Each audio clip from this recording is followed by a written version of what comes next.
Exam adalah sebuah film thriller psikologi yang dirilis pada tahun 2009. Film berdurasi 100 menit ini adalah film yang cukup menarik bagi saya karena walaupun hanya menggunakan satu set saja, yaitu di sebuah ruangan kecil yang tertutup, namun banyak sekali adegan menarik yang tak bisa dilewatkan satupun. Terlebih, film ini mengandung teka-teki yang cukup sulit untuk ditebak oleh manusia setingkat HRD profesional dengan jam terbang yang tinggi. Dan sempat membuat saya sebagai penonton ikut berpikir untuk menebak apa yang terjadi dalam film tersebut. Para penonton yang semula dihadapkan pada tontonan seleksi karyawan berubah menjadi tontonan ketegangan pasca terjadinya penembakan dan pembunuhan di dalam ruang ujian.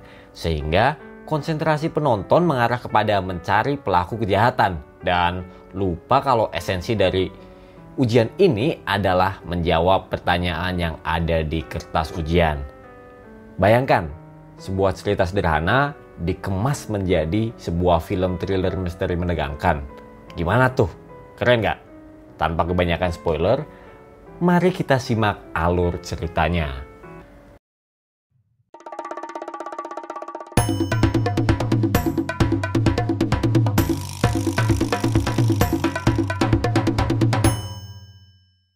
Film Exam bercerita tentang tes perekrutan karyawan di sebuah perusahaan besar yang misterius. Namun, apabila lulus seleksi dan menjadi karyawan, akan mendapatkan posisi yang tinggi dan gaji yang besar.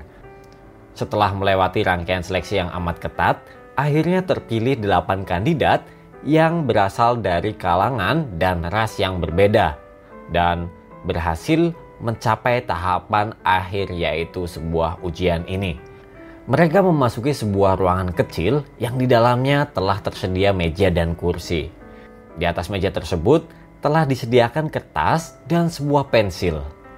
Setelah itu masuk seorang pengawas yang adalah wakil dari perusahaan bernama DataPrev. Pengawas menjelaskan bahwa ujian ini berlangsung selama 80 menit dan hanya terdiri dari satu pertanyaan. Tetapi ada 3 aturan yang harus dipatuhi dan apabila peserta melanggarnya maka akan didiskualifikasi. Pertama, mereka tidak boleh berbicara atau berkomunikasi dengan pengawas ujian atau penjaga bersenjata yang berada di pintu. Kedua, tidak boleh merusak kertas ujian yang ada di meja masing-masing. Dan yang terakhir, tidak boleh meninggalkan ruangan dengan alasan apapun. Ujian pun dimulai. Semua kandidat terheran-heran saat melihat kertas ujian yang ada di meja mereka hanya bertuliskan kandidat beserta nomor urutan 1 hingga 8 tanpa ada satupun pertanyaan di sana. Padahal mereka disuruh menjawab satu pertanyaan, tetapi mereka sendiri pun tidak menemukan pertanyaannya. Setelah beberapa waktu, karena merasa bingung dan tertekan, seorang kandidat yang berasal dari China akhirnya menulis esai di atas kertas kosong itu dan malah dikeluarkan karena dianggap merusak kertas. Setelah beberapa lama karena bingung dan tertekan, mereka tahu kalau mereka itu boleh berkomunikasi satu sama lain. Semenjak itu, 6 kandidat lainnya saling berdiskusi dan bekerja sama. Kandidat yang dijuluki White menjuluki yang lainnya sesuai dengan penampilan fisik mereka, yaitu rambut. Pertama ada dark, brown, blonde, black, dan brunette. Dengan satu orang kandidat lainnya yang hanya terdiam tanpa menghiraukan sekitarnya, yaitu deaf alias tuli, yang ternyata diketahui bahwa dia autis. White pun mengambil kendali dan berusaha menjadi pemimpin para kandidat. Mereka semua pun melakukan berbagai cara hingga cara yang tidak manusiawi pun dilakukan agar menemukan pertanyaan tersebut. Cara pertama, mereka menggunakan lampu utama untuk menerawang kertas, namun mereka tidak menemukan apapun.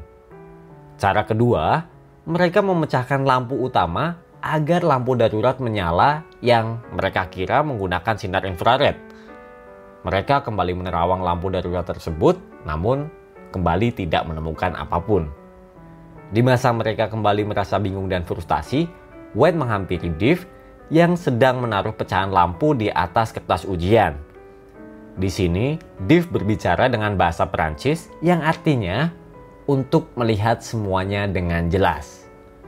Menganggap jika Dave adalah aneh, White pun meninggalkannya. Pada percobaan ketiga, White menyuruh Brunette untuk membakar kertas ujian yang telah didiskualifikasi.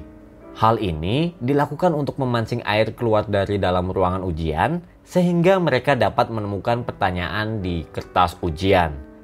Namun, sayangnya mereka tidak menemukan pertanyaan dari cara ketiga ini. Kurang ajarnya, White menukar kertas ujian yang tadi dibakar dengan kertas ujian Brunette itu sendiri. Sehingga hal ini menyebabkan Brunette didiskualifikasi.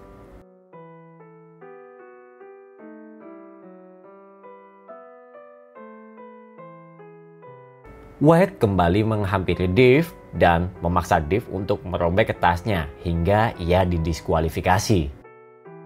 Ini dilakukan White agar pesaing semakin sedikit dan peluang untuk White terpilih semakin besar. Semua kandidat seketika membenci White dan berkompromi untuk tidak akan membantu White dalam menemukan pertanyaannya. Namun, dengan pedenya, White berkata bahwa kandidat lain yang membutuhkan White dengan cara membohongi mereka mengatakan bahwa ia tahu pertanyaannya tapi tidak akan memberitahu mereka. Atas kesombongan White, mereka pun kembali beradu pendapat hingga Black memukul White hingga tersungkur dan tak sadarkan diri.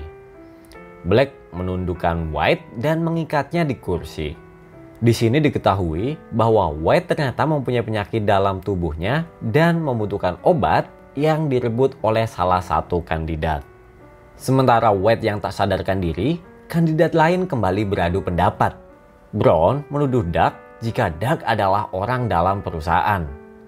Brown mengikatnya di kursi lalu menginterogasinya. Hal ini dilakukan Brown karena Duck dianggap mengetahui banyak hal tentang perusahaan. Hasil interogasi yang nihil, Brown mengaku salah dan kembali melepas Duck. Tak lama, White pun kejang-kejang. Melihat hal itu, Duck meminta bantuan dari pengawas ujian yang tak terlihat, namun hal itu malah menyebabkan dia didiskualifikasi karena melanggar aturan. Di sini diketahui jika si Brown yang mengambil obat si White.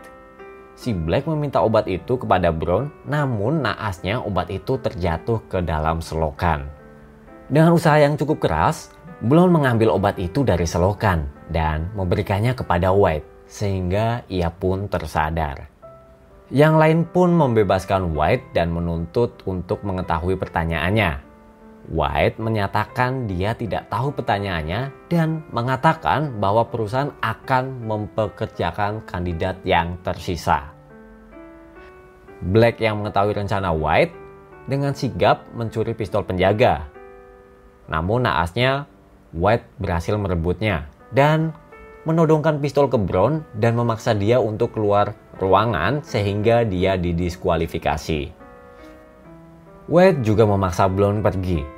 Saat Brown berjalan keluar ruangan, ia mematikan lampu, namun saat lampu menyala, terlihat bahwa Black terkapar akibat tembakan. Sementara itu, Brown bersembunyi di lorong dengan satu kaki masih ada di dalam ruangan. Sebelum White membunuh Brown, timer ujian berjalan ke 0. Ketika White berbicara pada pengawas ujian yang tidak terlihat, ia didiskualifikasi karena sebelumnya pengawas telah mengatur waktunya agar mundur beberapa menit dan tidak memperlihatkan detik yang ada pada jam. Blonde kemudian ingat bahwa Dave telah menggunakan kacamata dan sepotong pecahan kaca untuk melihat dengan jelas pertanyaannya. Kemudian ia mengambil kacamata yang tertinggal dan menemukan kalimat bahwa ada satu pertanyaan, yaitu question 1 atau pertanyaan 1. Blonde menyadari bahwa question 1 mengacu pada satu-satunya pertanyaan yang diminta dari mereka oleh pengawas ujian, yaitu, "Ada pertanyaan?" Ia pun menjawab, "Tidak." Setelah itu, pengawas ujian dan Dave masuk dan mengungkapkan bahwa sebenarnya Dave adalah CEO dari perusahaan tersebut dan penemu obat untuk virus yang dapat meregenerasi sel dan menyembuhkan luka apapun. Peluru yang mengenai Black terkandung obat ini, sehingga ia terbangun dan sembuh.